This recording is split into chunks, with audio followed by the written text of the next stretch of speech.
and take off my glasses again.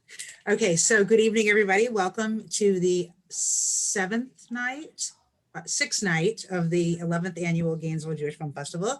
I am Virginia Hershik. I am the President and CEO at the Jewish Council, and it is my pleasure to welcome you all here tonight. Dr. Goda is taking the night off, and so Gail and I are filling in for him. So I am going to hand it over to Dr. Gail Zachman, who's going to introduce our moderator tonight. Thank you, Virginia. And thank you everyone who participated or screened. It's a great delight to introduce my dear friend, Maureen Turam, who is one of the foremost film scholars in the United States. Maureen has numerous books, including Abstraction and Avant-Garde Films, Flashbacks in Film Memory and History, the films, excuse my Japanese, of Oshima Nagisa, a new book coming out, Focus on Jagenta, and a recent project that fits in very well with our series, which is representations of Jews at key junctures in French cinema. Maureen has also published over 100 essays, ranging from the Western to women's films and rom-coms, which is perfect for tonight. So without further ado, I welcome our dearest Professor Emerita, Maureen Turam. Thank you, Gail. So, am I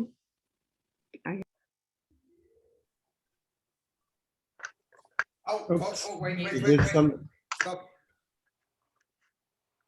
Sound. Unmute. You need to unmute. Maureen, unmute. I did. Okay, there you go. Okay. Start again. It was the other end. Okay. So thank you very much, Gail. And thank you all for being here. I want to say some things in general about the rom-com, which that's a new name for it. Romantic comedy was what people called it in the classic Hollywood period.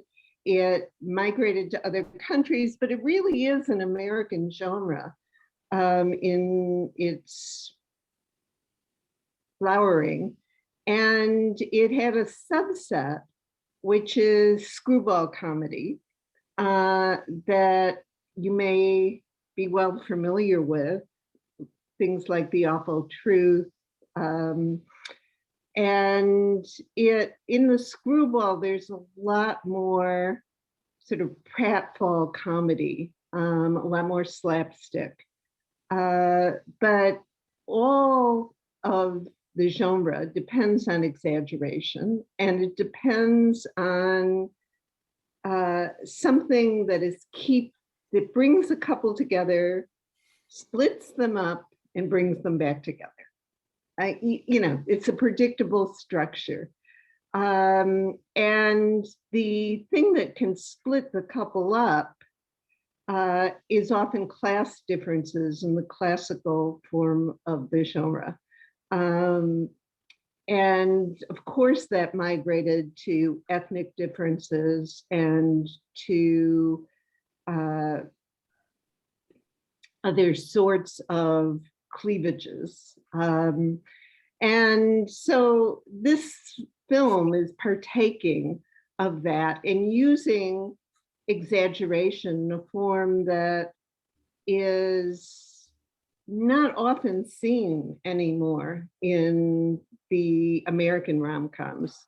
They tend to tone down those really exaggerated secondary roles. This one has the really exaggerated secondary roles, I think you noticed, especially in the mother and her sort of screaming, overzealous responses to things. And that role was often given to the mothers and to women, these sort of crazy Billy Burke-esque women that appear in the genre. So one of the things to think about is, and we can talk more about is how this transforms the genre, conforms to the genre. The other thing I wanted to mention is that LGBTQ films in Israel are numerous. And there are a lot of path-breaking films that come from Israel. Most notably, Dan Wallman's adaptation of My Michael and his from '74 and Hide and Seek in 1980. Eaton Fox's great films, Walk on Water and Yossi. And one of the things that is interesting about those films is that they tend to focus on Palestinian-Israeli relationships. They happen to be all male in those films, but that particular attraction across the ethnic and political boundaries has been a common narrative. It hasn't commonly been treated in comedy. So what we're getting here is a kind of daring to make jokes about the most serious subjects in Israeli culture and in German culture as well. And that is particularly intriguing to me. And we're getting it alongside a lot of more slapstick manifestations. So, for example, all the bits with the alarm system, the ring, the actual rings back and forth, which has a serious side, but it's also really comic, you know, not being able to get the ring off for days once she tries to get it off. The rabbit, the camera. So there are all these ongoing running jokes throughout the film. And then there's also jokes on who can be told what when, and what can be acknowledged at what point, and what people say in private about each other versus how they behave with each other, and when that inevitably erupts, so that you get these moments in which exactly what was just told that we had to conceal becomes revealed, of course, and then it has repercussions. So there's a lot of energy in the screwball or the romantic comedy around situations, which is where TV got its situation comedy name for its comedies. So it creates a situation, you build on it, you let it erupt, you go on to the next situation. And here, the doubleness of the situations, the grandmother's ongoing attraction to, but distance from Ibrahim, her Palestinian boyfriend, and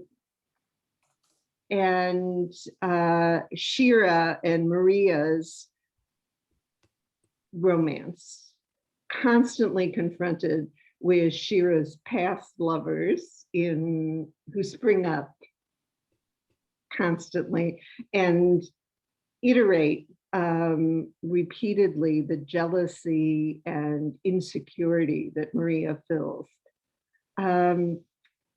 The really serious lines, and there are so many, from jokes about the Holocaust, jokes about the Nakba, but it's interesting because they're always given with weight. So they're jokes, but they're not light jokes. They're very heavy jokes in that sense. And there's a self-consciousness to how those jokes occur. The other thing that I wanted to mention is some visual aspects of the film. That it starts out so visually strong, with the introduction of the Jewish princess Bar, and the altarpiece, and then the high angle on the Monopoly game. And it doesn't necessarily sustain that level of visual energy, but it does have some really interesting periodic return to the visual energy. And I would argue that the Yad Vashem sequence also has an incredible visual intensity to it, because of how they chose to film within, the Holocaust Museum in Israel. So I wanted to also introduce the idea of pink washing. I don't know how many of you have heard that term. Anyone? It's been used to talk about the way that Israeli culture has used its liberal attitude towards gay culture since 1980 as part of a way of counteracting the settlements. Okay, so we're so liberal about gays and lesbians. Pay attention to that.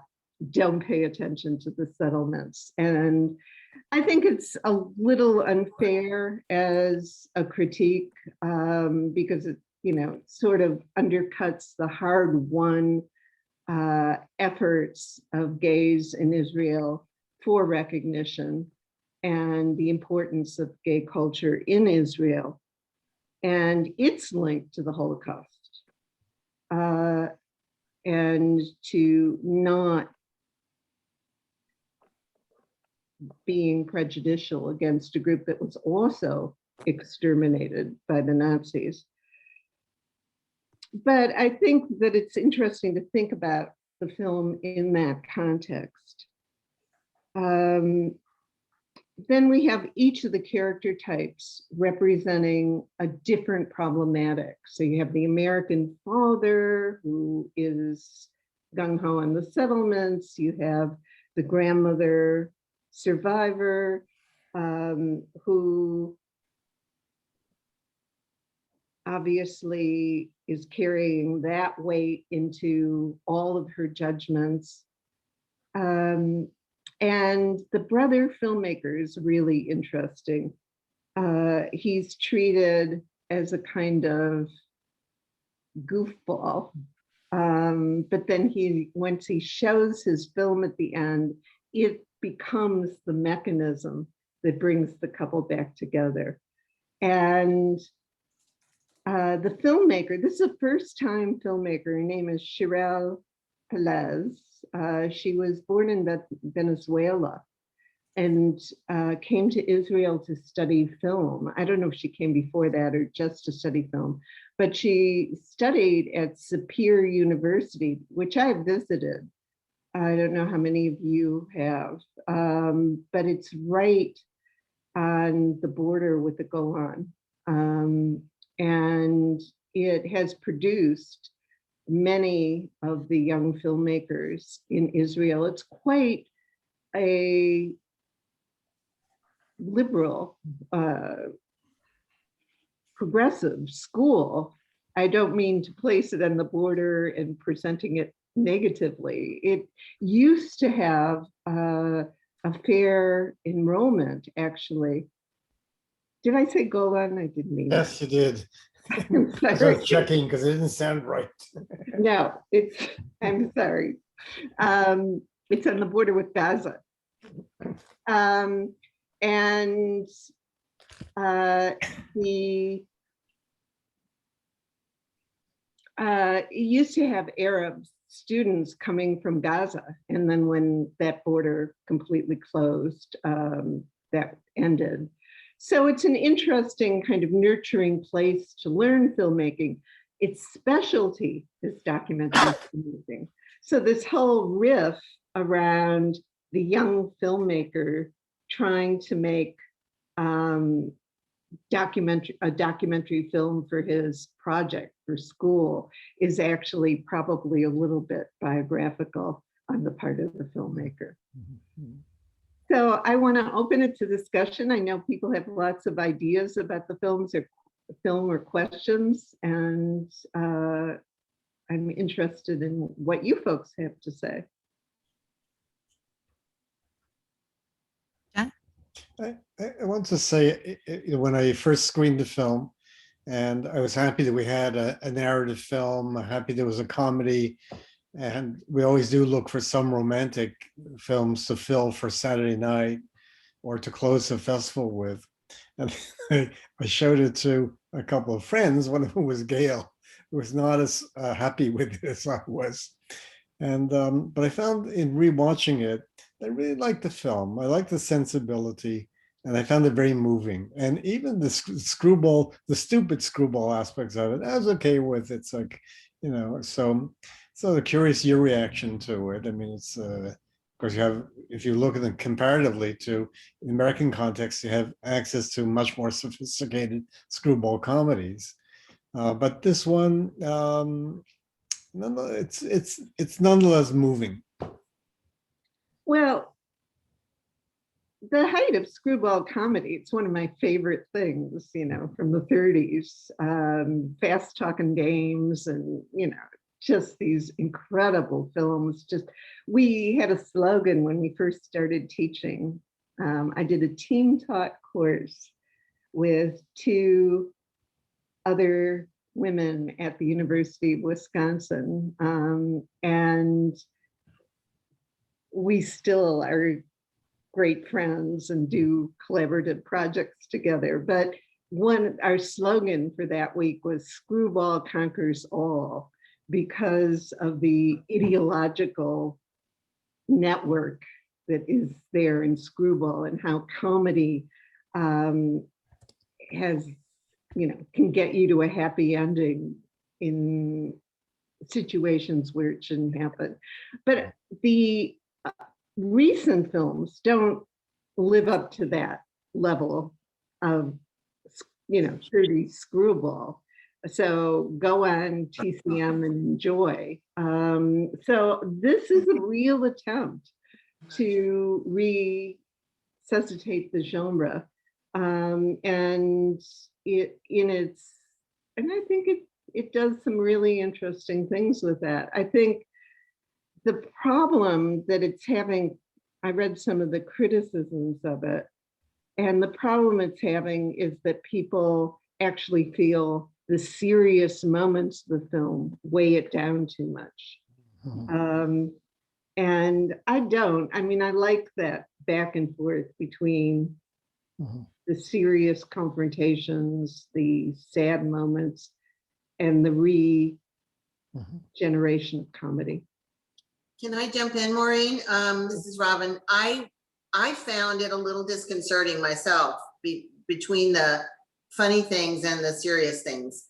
And I wasn't sure if it was because the filmmaker really wanted to talk about those serious things and didn't know any other way to get away with it. That's one option. Another option is that they felt that they could raise serious things in comedy, and the comedy made it possible to bring those things out in a way that was less threatening to people. I don't know, my immediate reaction was they didn't know what to do with this film. But maybe there really was a logic behind it that didn't immediately jump out at me. So I was curious about your comment about the serious or heavyweight things that were raised comedically. And I was curious about an example of that, or why you think that was a useful tool. Well, for example, the first joke about the Nakba, it's early in the film. When Ibrahim says, not since the Nakba have I felt comfortable, or something to that effect. And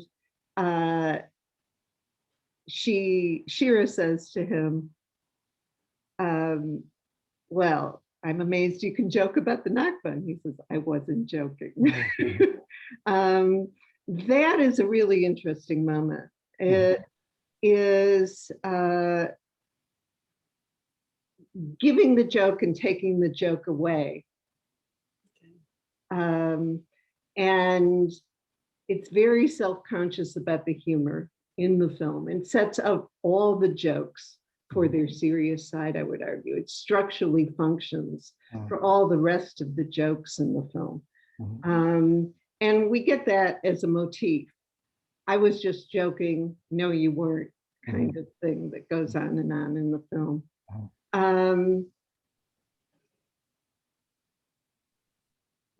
The romantic comedy always did that. It always went back and forth. So it is partially, I would argue, a genre convention, but I think it's also a strategy here. And I think it's a strategy to reach a wide audience and to reach an audience in Germany. This film was widely shown in Germany. Interesting. I found a lot of German reviews of it. There is a double reference to German. Both in Ibrahim's children live in Germany, right? Right. And Right. the couple comes from Germany here. So there's a lot of kind of echoing of Germany.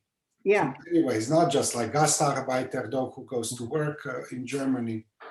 And of course, these images at the Holocaust Museum I wanted to add is that the Shira is smoking, right? They go out to smoke, and grandmother is constantly smoking, right? This obviously this is steeped in this kind of fumes of the Holocaust. I mean, through the lens, this is filmed through the lens of the smoke. Smoke. Yeah, and of smoke, yeah, and the grandmother is a hoarder. Ashes, smoke and ashes. Yeah, ashtrays everywhere. yeah.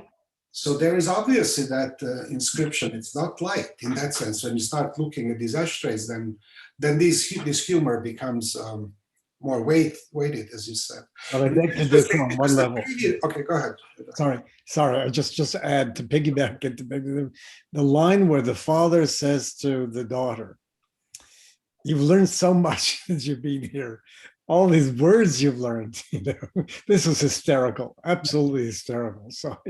Sorry for interrupting. And I wanted to say that there is a reference. I mean, it's interesting the context in which you're watching, because the previous film was about Bruno Ganz, also from Germany, but the reverse thing, fleeing Germany into the United States as a musician. There is also this kind of breathing with the flute playing, Sure. right? And this kind of also music, which with Bruno Ganz is also even more poignant because he's dying on camera. He's literally dying in life as he's filming this, and all this transfer from Europe into the United States, into the desert. So it goes back into this kind of desertic biblical context in which this music is sounded. Also kind of echoes in this film. It's a complementary film by other means, not in tone. Tone is completely different, of course. Yeah. That's what I had associated with.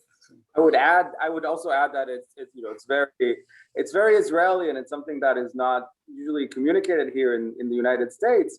How I think the Holocaust is perceived very differently in Israel. And if you think about second generation, third generation children who grow up to grandfathers and grandmothers who are Holocaust survivors, there's certain indoctrination of the Holocaust. You grow up, since you're a kid in preschool, every year you have the Holocaust Memorial Day, and they teach you so early on about this. So I think some of us, born and raised in Israel, so you develop a sort of a thicker skin and less sensibility to those, to that history. It's strange because it hits you harder. I remember when I was a teenager, I was in this youth theater, in our small city youth theater in Ra'anana, and we put up a Holocaust play. And I think one of the ways I keep remembering of us to sort of deal with with these things as kids, as teenagers, was to tell Holocaust jokes. So we would go on stage, and play kids in the Holocaust. It was the play was about a group of kids in the ghetto, and then when we get off stage, we would tell each other very dark jokes about the Holocaust. I think it's because we didn't know, didn't know any better. It wasn't transformed. It was just, we didn't have the tools to deal with those things we've been learning about in school over and over again, year in and year out. So I think this is something that does, this sort of blunt Israeli, crude, dark Holocaust humor, something that was really familiar to me growing up in Israel, but perhaps was lost in translation a little bit, right? If you don't have the, the kind of understanding of that part of the Israeli culture. Yeah, I wanted to make 3 observations, then one disappointment. I thought the actress who played Shira had an astonishing range. I believed, every mood she went into, that I was totally persuaded by it, from, abject depression to giddiness, to anger, white hot anger. I thought she was just exceptionally good. I didn't think the actress who played Maria was at that same level, but these are subjective calls. I was surprised, or I wasn't surprised, but I was struck by the fact that the whole question of lesbianism and homosexuality, it was like something mentioned once and then it wasn't, it was barely relevant to the movie. So I sort of assumed at the beginning there would be more to it than that. And I was, perhaps again, this is in fact a measure of which the degree to which it's been normalized and it's accepted as such. But again, I had sort of anticipated there would be more. And I guess the last thing. Can I just respond to that, Ken, and then go back? Yeah. There are actually several lesbian jokes in the film, and lots of vagina jokes. Well, yeah, but there was no tension about that. There was no family conflict over that. There didn't seem to be, the one point where they're kissing and the Haredi guy walks by and yells abomination. But, they just looked at him for a second and went on with it. That's what I meant about, I know it was integrated into the characters, but I would have thought it would have been more in the play.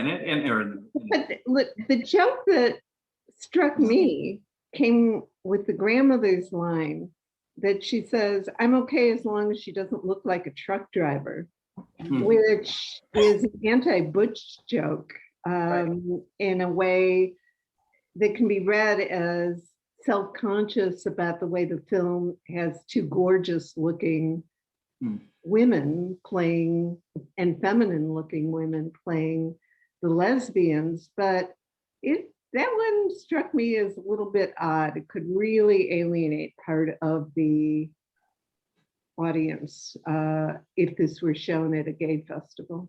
Maureen, is the filmmaker lesbian? I don't know. I was not able to find that out.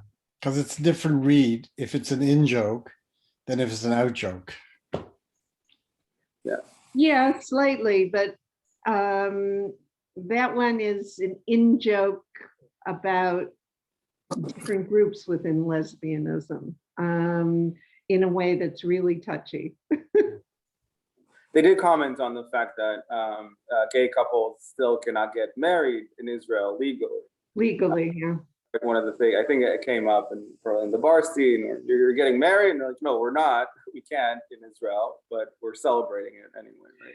The joke I really liked was the one between Shira and Maria about heterosexual, how come you turned all heterosexual on me, wanting to marry. And I liked that joke a lot. And me, hetero, But they are married in the film with this kind of symbolic circumcision. The one gets a choke collar, the other limps, right? They are both physically there is an inscription on their body of suffering and kind of initiation into this marriage. That's when they become married the second time, right? With the ring, also the circle, circumcision, and so on. So it's interesting how this film operates as a secular benediction, I would say. Gone. They also all become survivors at that point. They all survive. There's always double. They all kind of have to die and resurrect. No, but they become survivors. Because he also had more to say. Yeah, go ahead. Yeah, sorry. What disappointed me about the film, there was a certain point, I think it may have been when Shira was, on the bed with her brother and sister, after the breakup and everything. And I thought to myself, damn it, they're going to have a happy ending here. I did not want to see a happy ending on this movie. I knew it was inevitable. It's a rom-com. Wanted to see No, the I'm sorry. It in a way, it sort of cheated for me. I would rather had a sweet moment. Did you notice the double ending? Well, I thought that thing at the end was really more slapstick. I mean, everybody else ignored, the fighting that was going on among the men and, was, having a good time. I thought had that been more serious, it might have been, but it was so. See, that's why I read that double ending is that they were afraid that if they ended with just the wedding in place and sunset, so they needed the explosive energy of the fight at the wedding. Yeah, it didn't work for me. It was still a happy ending. I'm not saying it worked. I'm just saying that it has that structure. By that point, I would have taken any ending. And to be fair to my critique of the film, because I did put it forward and I thought, we do need comedy and some relief at the festival. I was really disappointed because I adore Rosenblatt, and it is so rare, I think, in Israeli series and Israeli films where I have a casting issue, and her partner just didn't do it and didn't do her justice. So whereas I love the film leitmotif, and I don't know if you remember, but I think actually the colleague that Jack brought in from Israel, the film person, was from Sapir. Yeah, she was from University. But so I loved the film leitmotif, and I thought the humor was okay, but you were talking about reach. For me, I like reach, but don't hit me over the head. And I was kind of waiting for the end, but I knew it was a good Saturday night film nonetheless, and that people would enjoy the humor and the way it deals with Holocaust humor. So I did go with it, but it wasn't as negative as Jack makes it sound. I want to add to this, by the way, that and maybe throw it back to Maureen. It's a rom-com, so there are limits to the genre, limits to what you can do. Right? You have to have a happy ending. Right. So cut it 10 minutes earlier and make the happy No, ending. that for sure. For sure. I also. What I had associations, what is the greatest drama in Fiddler of the Roof is that the daughter marries out of the tribe, right? And that is the end of the film when Tevye gives a benediction and says, "May God be with you." So here, this is the drama. The lesbianism is not an issue, as you pointed out. It's just, but even the conservative father doesn't care about this. It's like But you pointed out, Dragon pointed out, he wants her to convert, though. I want them to convert, okay. Yeah. But Dragon had pointed out that the son, at some point, the filmmaker is dressed in pink. Yeah, he's pink. Yeah, I noticed that. Pink wash. Yeah. And there is this double take, right? It's a camera within the camera. Everything is double, right? Double ending, doubles. Everybody has a double life, so.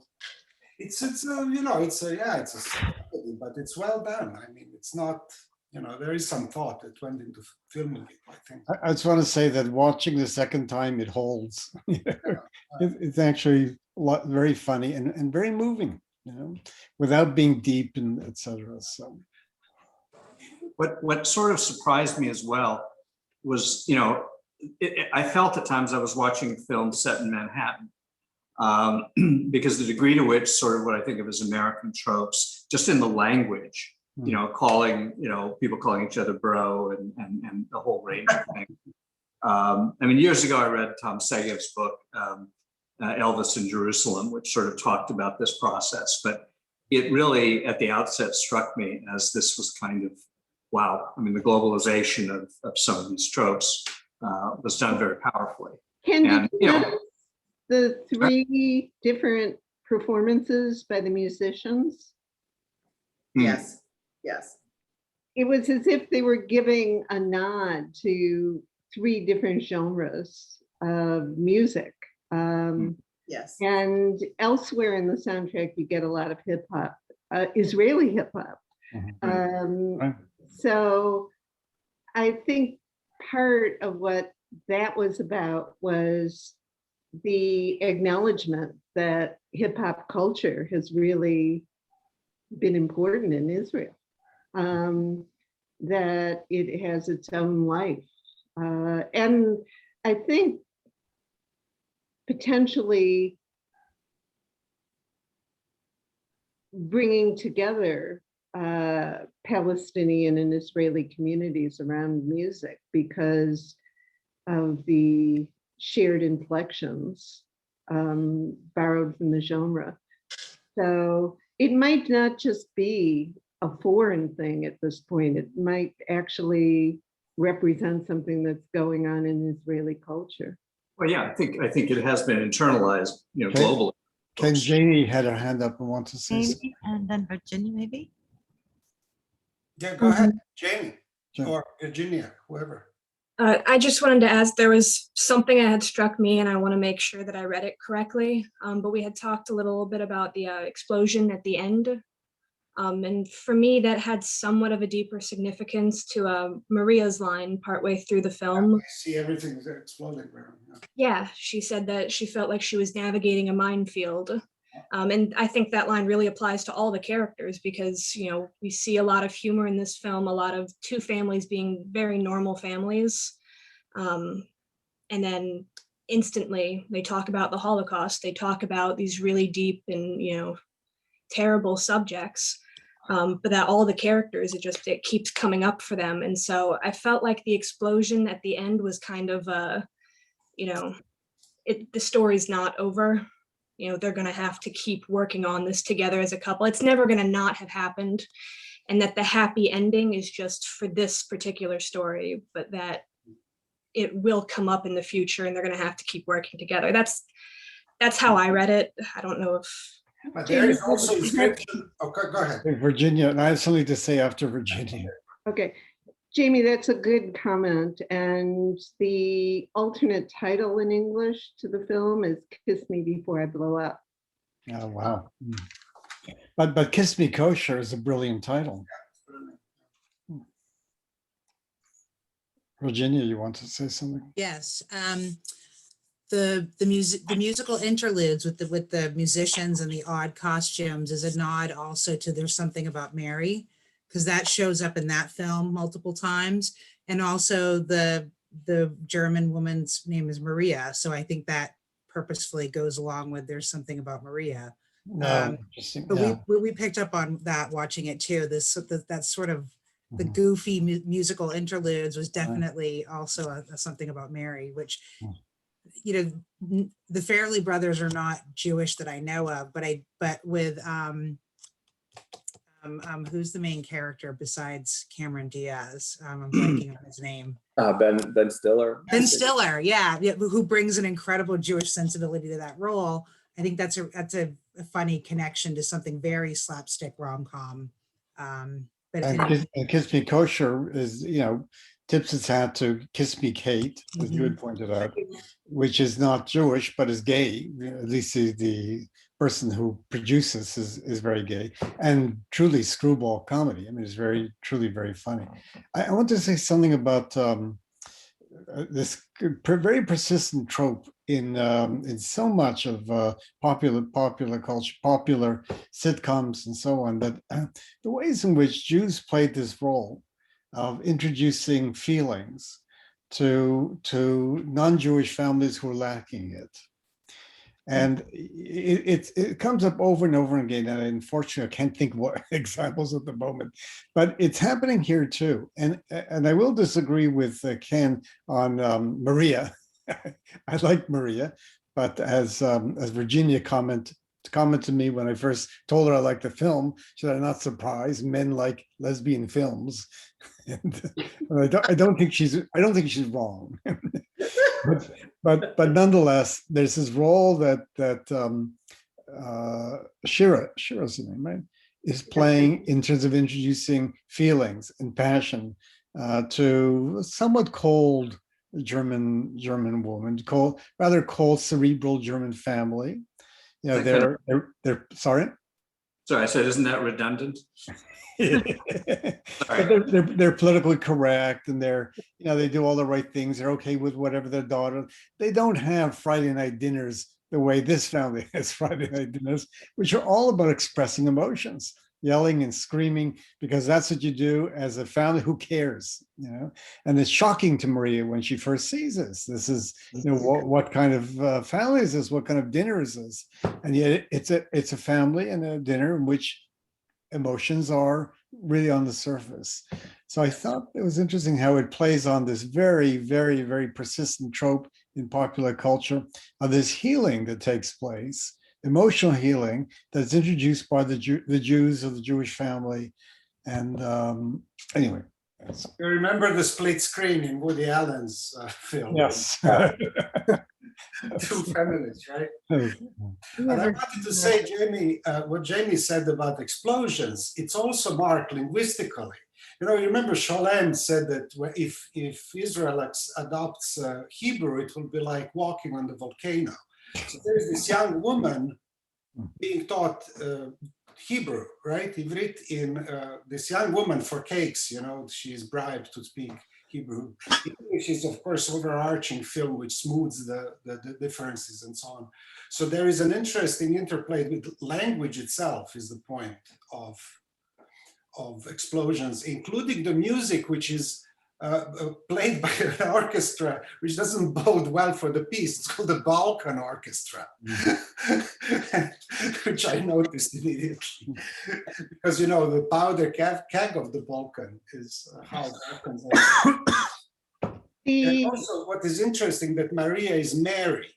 There is each monotheism is also invoked. You remember she's walking down or up or down the Via Dolorosa with this pseudo mass music of this followed by, dressed in white. There is constantly a view of Al-Aqsa. So there is this interplay of monotheism, which goes well with this first shot, vertical shot on the monopoly, of which the grandmother has the monopoly of, right? She's it's a monotheism that hates gayness. Well, it's monotheism. She's the kind of the first kind of inscription of monotheism, right? That has to be overcome somehow. So this film is clever in I don't know if this is conscious, but it is there, right?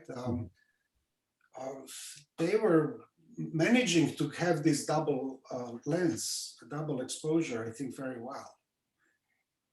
For a film, which is a comedy, it's not little, which is light and makes light of serious things. And, sometimes you cringe, but jokes are never politically correct, as Freud said, right? It's always against the third. Well, the underlying element of the film is transgressiveness. Right, It transgresses many boundaries, many borders. And I think it does a fairly good job of it. Maureen, did you have anything more to say? You're the expert in this. Well, I like the conversation. I think people said really intriguing things, and I love that it bounced back and forth on so many different issues. So I'm very appreciative of spending this time with you. And the one thing I want to say is that we have another film that I'm introducing on Tuesday night, which is also a romance, not a comedy, although there are a few little comedic moments in it. It's called Leona. So hopefully we'll have a great discussion that night too, although short because I have a conference the next day. And thank you, Maureen, so much. And everyone. Virginia, did you want to talk about tomorrow night's film? Sure. Tomorrow night's film is The Light Ahead. It is a 1939 American-made Yiddish film that is going to be discussed by Dr. Roy Holler, who's here tonight. So we're looking forward to hearing about that. It has been recently restored by the National Center for Jewish Film, and it is considered one of the 4 best films by Edgar Ulmer. And in that era, it's supposed to be a real gem. So we're really excited to have it. And it has been streaming for a couple days now. So if you don't have a ticket for it, you can get it. And if you already do have a ticket for it, just make sure you watch it before tomorrow night. And the talkback is at 7:30, same bat channel. Thank you. And it's a really important film. So thank you, everybody. Thank you, Maureen. Thank you, Maureen. Yeah. Thank you, Virginia. Thank you, Jack. Thank you, Dragon, Roy, Ken, All Rob, right. everyone. Good night, everybody. Everyone. Thank you, Jamie, for your comments. They're very good. Thank you.